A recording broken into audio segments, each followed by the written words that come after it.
Não era só essa questão da documentação. Então tem o tempo certo com a família para que da segunda vez que eu vim, estava com suporte de todo mundo e mesmo na hora de ter essas complicações, vamos lá, vamos resolver, vamos fazer dar certo.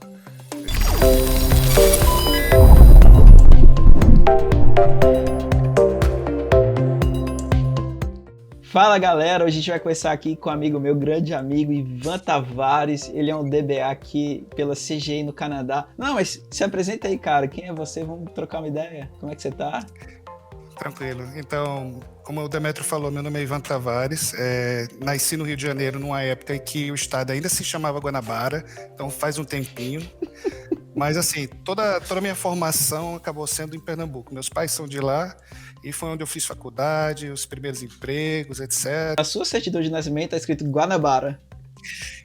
Guanabara. Quando você pede a segunda via, que foi o caso, eu pedi uma segunda via, uma certidão mais recente, a conta estava meio batalhada já, aí vem dizendo Eles assim, puseram Rio de Janeiro. antigo estado da Guanabara, Rio de Janeiro, antigo estado da Guanabara. Legal, legal. O cara Tem tem isso lá. bagagem, o cara tem bagagem. Pô, E como é que você chegou? Como é que você chegou no Canadá? O que te deu pra vir pra cá? Então, essa história de morar no exterior é uma coisa que já vem de muito tempo atrás. Só para você ter uma ideia, 4 anos de idade, morei na Inglaterra por conta de um trabalho do meu pai na época.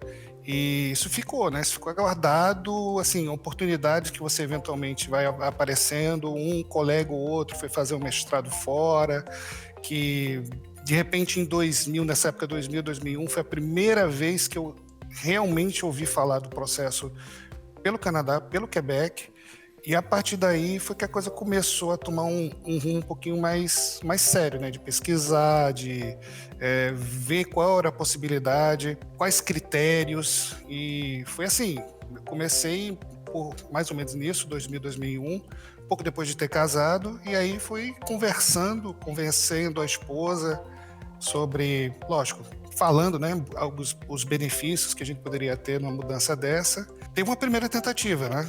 Então, Lá para 2006, né? Foi onde efetivamente eu cumpri critérios para poder chegar aqui. mas então você não teve um clique, não teve um momento que você vou mudar. Foi uma construção durante a sua vida inteira, assim, que foi amadurecendo e cozinhando. Exatamente, foi um processo. Então, teve essa etapa que eu morei fora, teve uma tia minha que morava na Alemanha, pessoas que iam fazendo esse trajeto, né, de diferentes países e tal.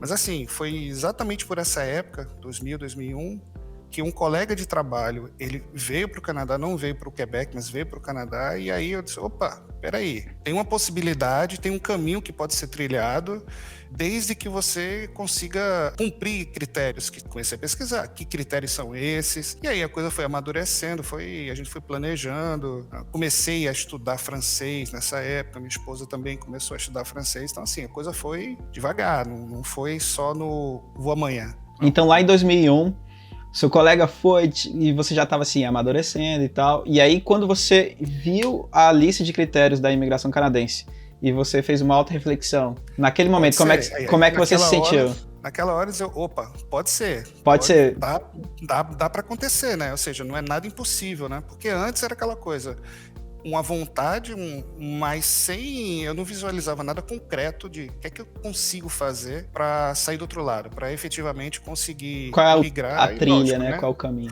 Qual a trilha, o que é que eu preciso fazer, será que isso é para mim, não é? Enfim. E nessa hora você já tinha decidido que você ia para o Quebec, ou seja, para a província francesa? Não necessariamente, isso foi uma decisão posterior, na época, principalmente, o Quebec, os critérios de admissão eram um pouco mais flexíveis, principalmente com relação à questão do idioma. Ah, então não é o que é, então, o que é hoje. Isso direcionou. Exato. Na época, para você ter ideia, eu fui fazer uma entrevista em São Paulo, no consulado do Canadá, uma sala que a província do Quebec havia reservado no consulado. Então, hoje se exige a questão da prova, de você fazer o TCF, tem algumas variações, né, outros tipos de prova, mas na época era uma entrevista. Ficava uma coisa também muito subjetiva.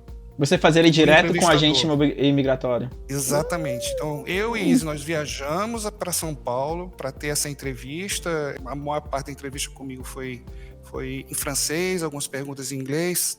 validação da documentação, etc. Mas teve essa viagem para São Paulo. Aí começam os investimentos, né? Então, naquela época, eu precisei me deslocar, passar alguns dias em São Paulo, fazer essa entrevista. Só que mudou tudo, né? Isso foi uma realidade que eu vivi naquela época e depois os critérios foram ficando um pouco mais rígidos, começaram justamente em cima dessa necessidade da pessoa que chega precisar de um nível de francês para sobreviver e não cair na questão do só acesso a subemprego, só acesso a algumas oportunidades que não são aquelas que você se preparou, se fez uma faculdade e tal. Então, dá para chegar aqui de uma forma mais organizada para você estar disputando. Então, naquela época, eu cheguei a vir uma primeira vez, mas sem emprego, né? Com o visto, podendo ficar, etc. Mas acabou que não foi o momento ideal do ponto de vista da família. Então você veio em 2006, você começou o processo em 2001. Foi. Em 2006, a pensar, a me organizar, 2006 foi que aconteceu. Foi que você entrou no avião e foi. Isso. E você não tinha emprego, não tinha nada. Você pegou as malas, entrou no... Naquela época.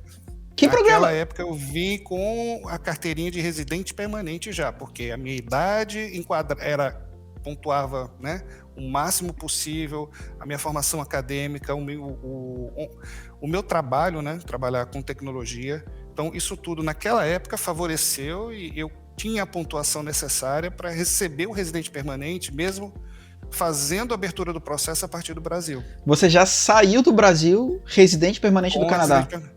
Exatamente. Uau!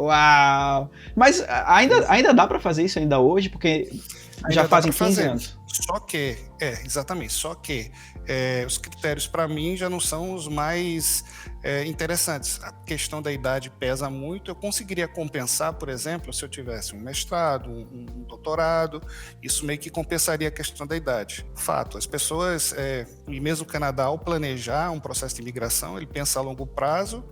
Pessoas que saíram de faculdade, têm 3, 4, 5 anos de experiência. Então, você pega aquela faixa etária um pouco mais nova, que já não é mais meu caso, né? E aí, passou de uma certa idade, então começa a pontuar menos, né? Começa a jogar contra a questão da idade. Então, existe uma idade onde você alcança uma pontuação, vamos dizer assim, máxima, e aí, conforme você envelhece... a pontuação cai. Eu não tenho de cabeça exatamente esses valores, mas vamos dizer que passou um pouquinho dos 40, a coisa começa a complicar um pouquinho nesse ponto da pontuação para você conseguir vir direto. E aí você vai ter que compensar com outros critérios. Mas eu sei que você não foi essa vinda de 2006 que te deixou aqui até hoje. Não foi a última vinda. Não foi. Porque justamente em 2006 vim, minha esposa ainda ficou no Brasil, já estava grávida da minha filha, etc. Mas teve alguns problemas familiares que aí eu acabei voltando e não usufruí efetivamente. Eu passei só poucos meses aqui, cheguei a da entrada na francização, que é o curso de francês para novos imigrantes, né, que o governo do Quebec oferece. Cheguei a fazer isso alguns meses, mas no final das contas, deixa eu voltar porque eu quero ver minha filha nascer, o negócio lá não está do ponto que a gente tinha imaginado no começo, e aí é uma primeira verdade, né? Você só vem com família se tiver tudo congregando para que todos no mesmo barco, efetivamente. É uma decisão familiar, né? É uma decisão familiar. Se você está casado, se você tem uma família, tem que ser uma coisa que todos vão trabalhar para conseguir realizar, né? Agora, se você volta... Agora, se você volta para o Brasil, a sua residência permanente, ela continua valendo? Ela não expira, mas assim, tem prazos, tem critérios. Se você não cumprir, aí sim, você acaba perdendo. Critérios, por exemplo, em 5 anos, você teria que ter ficado no Canadá, somando todos os, entradas e saídas, mas somando todo o período que você ficou no Canadá, teria que ter completado em volta de 2 anos. Aí você se qualifica para uma renovação automática. Tá? E aí foram critérios que, nesse caso, eu acabei não cumprindo. Tem uma permanência mínima, né? Tem uma permanência mínima em 5 anos. Se você é residente permanente, permanente, eu acho que faz bastante sentido que você por aí, resida permanentemente. que não é uma coisa de graça. E aí a É, pessoa pode até sair, passar um período fora, retornar, mas tem que atender aqueles critérios estabelecidos pela lei de imigração. Que aí, entendi. no caso, eu acabei ficando ainda na época, para você ter ideia, eu ainda contratei um serviço de telefonia, um número virtual no Canadá que acionava meu celular no Brasil. Ainda fiquei tentando, com o visto em mãos, conseguir algum emprego que, poxa, me deixasse tranquilo para poder retornar e receber dinheiro, estaria trabalhando. Só que a realidade da época era entrevistas presenciais. Cheguei a levar fora de Hum, recrutador na época, quando o cara descobria que, não, você ligou para esse número que parece aí Montreal, mas tocou no meu número do Brasil, e eu tô aqui no Brasil, quando é que você chega? Eu disse, olha, eu não tenho uma data para voltar, se eu puder fazer entrevista remota, tô aberto a isso. E teve gente que não gostou da novidade. E aí você vê como em 10 anos, 12 anos depois, a coisa mudou completamente. olha, as 20 últimas entrevistas que eu fiz, todas elas foram remotas. Pra você ver o tanto Exatamente. que as coisas mudam. Mas Mas isso é uma quando. coisa muito cultural daqui, porque eu cheguei a fazer uma entrevista para uma empresa na Holanda, pouco depois da minha filha nascer, e foi virtual, né? Só que, de novo, a família não estava preparada para uma mudança naquele momento Sim. com a filha recém-nascida. Então, não adianta. Então, sabe o negócio? Vamos parar por aqui. A gente Agora eu tô parou por um curioso. tempo, vai. Eu tô curioso. Quando você voltou pro Brasil depois dessa aventura toda aí, você chegou lá desempregado? Como que foi essa situação desse retorno? Não, felizmente, assim, eu tenho uma rede de contato boa e eu consegui sair retornar, no caso, né, com pelo menos uma entrevista agendada. Então, na semana que eu cheguei, eu acabei fazendo entrevista e 10 dias depois eu comecei a trabalhar. Agora, não nas mesmas condições que eu tinha do emprego anterior, né? Porque quando você precisa de algo para ontem, você também não vai poder ficar A escolhendo. Não foram negociação é mais condições. difícil, né? Aí que tá. Na negociação, acabei tendo uma perda inicial financeira nessa saída de onde eu estava e no retorno, mas que depois a gente conseguiu compensar, né? Nada que com um Com o pouco de tempo. trabalho e com a rede de contatos a gente não vai evoluindo, enfim. Mas assim, pelo menos a empresa que me recebeu na época, eu passei um bom tempo lá, super tranquilo, mas não foi a mesma condição de quando eu saí, Entendi. né? Mas hoje, isso foi em 2006, você tá no Brasil. Agora a gente tá em Isso, 2021 e você tá de volta isso. ao Canadá. Como Pois que é. foi essa jornada entre. Um grande amadurecimento, vamos dizer assim, familiar, mudanças também na toda a conjuntura aí do Brasil, que fez com que, no caso, a esposa dissesse, não, vamos tentar. Eu digo, tem certeza? Que eu já fui uma vez, às vezes essa história de ir e voltar é um pouco Já é complicada às conhecida, vezes, né? né? É, já é conhecida. Você desfaz de algumas coisas, etc. Tal. Eu digo, tem certeza? Tenho. Disse, tá bom, então vamos começar de novo. E aí comecei a me movimentar para poder tentar algumas vagas, e não foi necessariamente exclusivamente Canadá na época, mas, enfim, atualizei meu currículo lá no LinkedIn, coloquei. Isso é uma coisa que eu fiz desde a minha primeira vinda no Canadá. LinkedIn não era uma realidade em 2006 para contratações internacionais do Canadá. Na época não era. Então, só que chegando no Canadá, eu fiz uso de alguns sites, Jobboom, Monster, etc. E ao retornar, e principalmente querendo, né, tentar novamente alguma vaga no exterior, a primeira providência foi dar aquela atualizada no currículo, mas perfil em português, em inglês e em francês, já que eu falava os dois idiomas, né? Falava inglês, francês, português, a língua nativa, evidentemente. Isso foi um primeiro ponto, ponto de partida. E você acha E que aí a foi gente a partir do começou. LinkedIn? Foi a partir do LinkedIn que as Nesse pessoas te caso, viram? sim.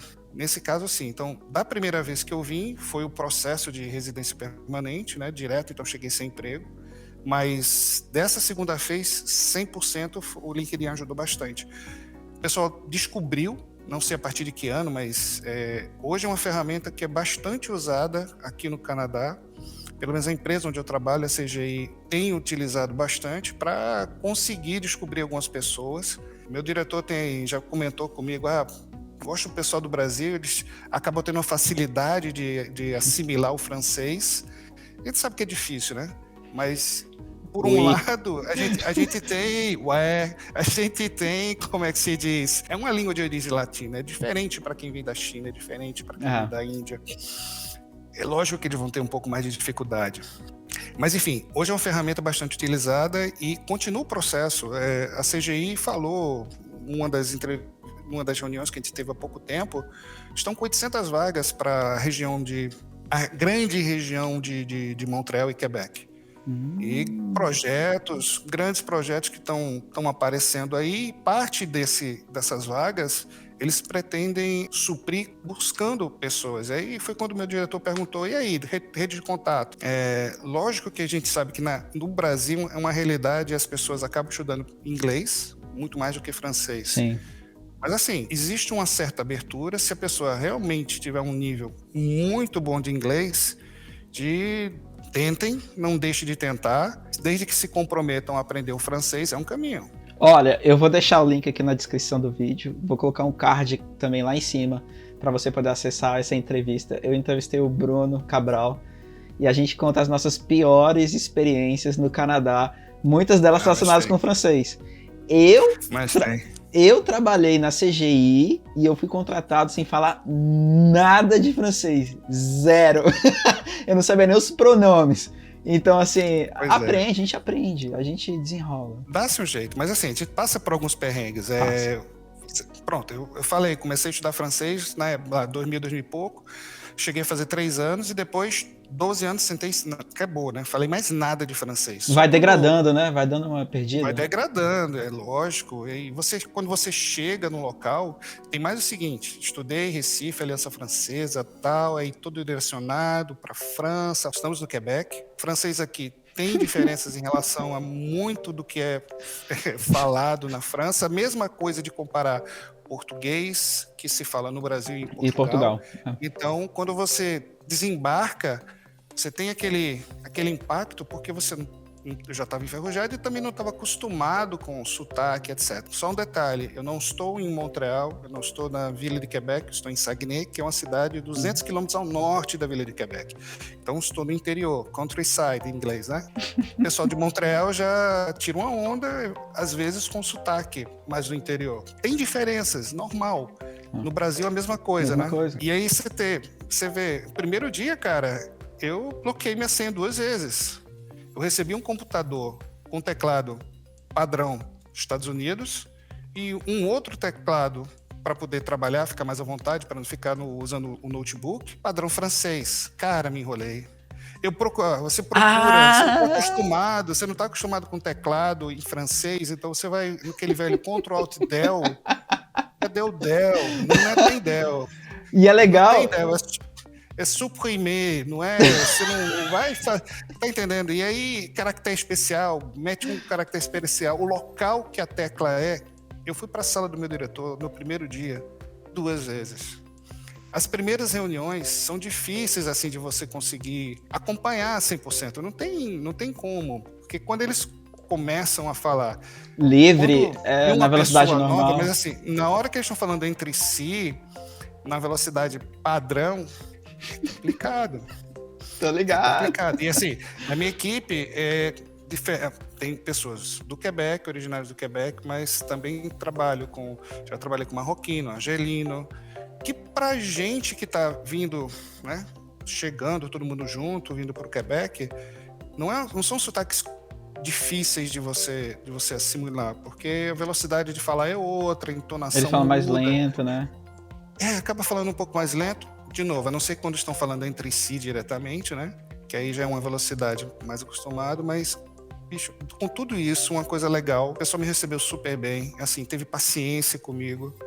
Os primeiros 6 meses, eu não entrei no rodízio para o telefone de suporte, né? Para poder dar suporte. Então, assim, me deram tempo para eu ir estudar e evoluir, fazer a francização, que é o curso que o governo do Quebec oferece para novos imigrantes. Então, assim, eu tive um tempo de me adaptar. E até essa questão de ter vindo para o interior, acho que foi bem legal, né? Lógico que nem sempre tudo é 100% favorável.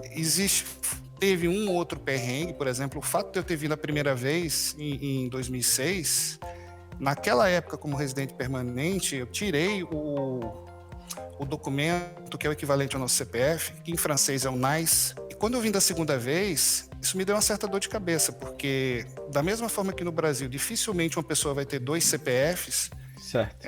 aqui também não, né? Finalidade fiscal é um documento que você tem. E aí eu tive que explicar, justificar. Eu descobri que, 2 coisas. Quando eu cheguei no aeroporto de Montreal, ao desembarcar do Brasil agora, em 2018, que eu tinha na minha pasta, no meu, como eles falam aqui, no dossiê, no meu histórico de imigração, constava a existência de um visto de residente permanente. Eu digo, oi, e eu posso usar? Não, porque eu não cumpri os critérios. Eu digo, para mim isso estava caduco, não estava mais valendo. Eu disse, não, mas consta aqui, você não pode ter 2 simultâneos. Eu, ok, eu posso trabalhar com esse visto de residente permanente? Não. Você teria que ir para o juiz, justificar, etc. E dificilmente, 12 anos depois, o juiz vai aceitar, porque não cumpriu as regras. E aí? Me quebrei, né? Cheguei lá, família, tal, 8 malas e... Não, você abre mão desse outro visto que você tem, formaliza para você poder usar o seu visto de trabalho temporário, que foi como eu vim para cá. A CGI me descobriu, vim a LinkedIn, negociamos, acertamos, etc., e eu vim trabalhar um visto de trabalho temporário válido por 2 anos, que já foram renovados por outros 2. Beleza, resolvi essa questão do visto logo na entrada, e aí foi descobrir uma coisa bem mais complicada depois. Ao tentar resolver a questão do CPF canadense, que é o NAIS, em francês é o NAIS, em inglês seria o SIM Card. Consta que já tem um, e aí vai justificar, etc., solicitar um novo temporário, porque a numeração para temporários é diferente. Falei na empresa, meu diretor, não se preocupe, os 2 primeiros pagamentos, tudo certo, até que você consiga resolver no prazo que te deram. Tá legal. Na minha cabeça, beleza, 2 primeiros pagamentos, 2 primeiros meses. Não. O pagamento aqui é por quinzena. Então, normal, o primeiro mês, né? Recebi, etc., e as coisas demoraram, não saíram na velocidade que espera. E aí eu desesperado ligando para o Serviço Canadá, e aí vai outra coisa, né? De você resolver muitas vezes por telefone. Eu tenho uma dúvida. Eu fiquei com uma dúvida. Olha só, deixa eu ver se eu estou entendendo direito. Você já tinha um CPF, um NAIS, associado à sua primeira imigração, ao seu green card inicial? Isso. Isso foi uma coisa que eu não sabia, né?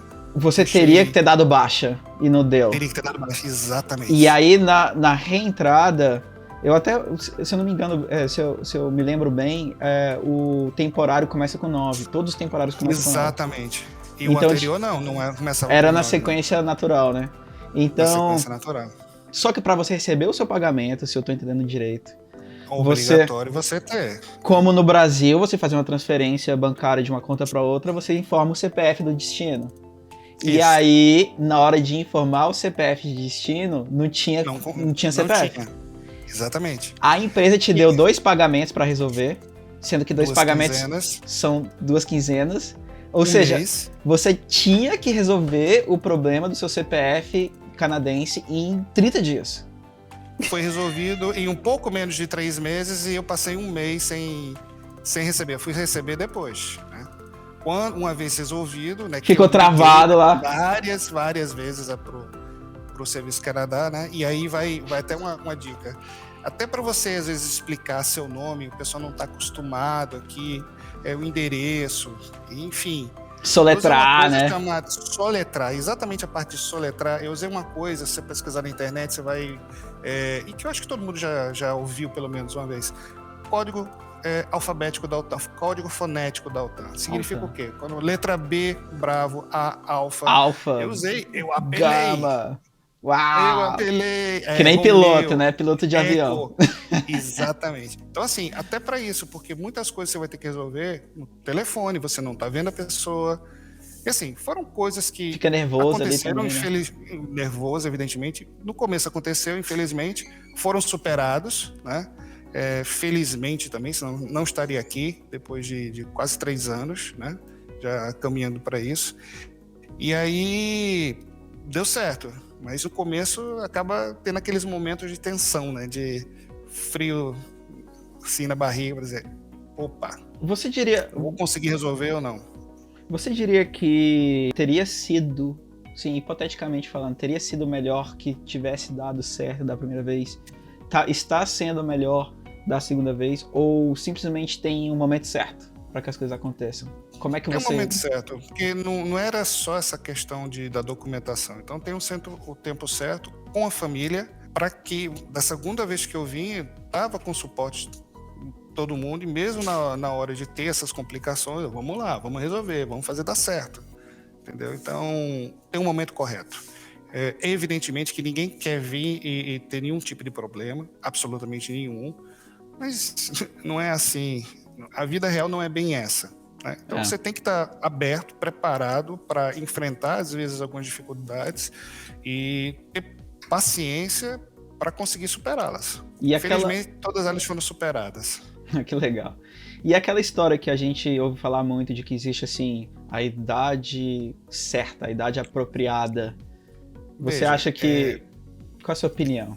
Lógico que mais novo, a pessoa mais nova, ela vai ter algumas facilidades, certo? Questão da pontuação, etc. Enfim. No meu caso, como a idade já não era aquela ideal, eu fui direto. Quem é que está querendo contratar profissionais no exterior? Então foi isso que eu fiz. Atualização do currículo no LinkedIn, entrar em contato com empresas, nenhuma ficou me perguntando idade, e eu fiz entrevistas todas, né, quando tive a oportunidade de fazer. Ouvi vários nãos ao longo disso, né? Fiz entrevista para Polônia, fiz entrevista para a Amazon Dublin, fiz entrevista para outros locais. Estava também já para agendar uma para Portugal quando a CGI deu um retorno positivo. Então, assim, você vai escutar alguns nãos, você tem que saber aprender com aquilo, melhorar, para uma próxima vez conseguir se apresentar melhor, né? Conseguir convencer as pessoas que você é a pessoa certa para aquela posição que ela tá ofertando. Enfim, nessa hora, nesse momento, não teve ninguém preocupado quando abri a tela e vi que tem uma pessoa de cabelos brancos. Então, essa foi a parte bem positiva do negócio. Alguém chegou a te perguntar quantos anos você tem? Qual a sua idade? Não, de forma alguma. De forma alguma, ninguém. E outra coisa, até é uma orientação que se dá aqui muito para criar currículo. Você não vai colocar nada referente à idade, se é casado, se é solteiro, se tem filho, se não tem filho, nada disso se coloca. E eu sei que nos Estados Unidos é ilegal. O entrevistador não pode perguntar. Se ele pergunta a sua idade e você diz por qualquer razão e ele não te considera para vaga, ele te rejeita, você pode entrar exigindo que ele te contrate, alegando que ele te discriminou por causa da sua idade. Então, é legal, é uma dica legal. Essa é uma diferença bastante positiva, né, duas realidades diferentes, né? É comum as pessoas colocarem, por exemplo, do que elas gostam para lazer, etc. Enfim, entrar em outros tópicos, né? Que não sejam essencialmente a parte profissional, ou skill, ou conhecimento que a pessoa tem. Mas assim, voltando àquela questão da idade, em momento algum eu fui questionado ou recebi não em função disso. Nenhum tipo de discriminação, então, nada, zero. Legal, que legal. Nada. Então, para mim, tem o tempo ideal, certo? E a gente não deve estar simplesmente limitado. Se já passou do ideal, não vou tentar mais. Acho que não é por aí. Você tem toda a liberdade de tentar, de se candidatar e mostra aquilo que você consegue fazer e justificar, né? Por que alguém iria investir? Porque existe custo. Um custo, né? Muito alto. A empresa tem um custo para poder justificar uma contratação internacional. Então, assim, você tem que mostrar que veio. Mas só pode ser naquela idade, passou dos 30, não vem, não é por aí. Cara, que legal. Ivan, brigadão demais aqui pela conversa, pelo papo. Foi muito legal. Tenho certeza que isso vai alcançar várias pessoas. E se você que está assistindo esse vídeo gostou desse vídeo, senta o dedo, mete o dedo no like, se inscreve no canal, que a gente está lançando entrevistas, curiosidades, dicas técnicas toda semana para te ajudar a conseguir também o seu tech job no exterior. Assim como o Ivan aí, Ivan Tavares, meu grande amigo, tô com saudade de você, cara. E aí te dar um Vai abraço. chegar aí. E vem me visitar. Visita, até o Vem me final do ano. visitar. Vamos. Aê! Legal demais. Valeu, meu chefe. Um abraço. Cara, grande abraço. Valeu. Valeu.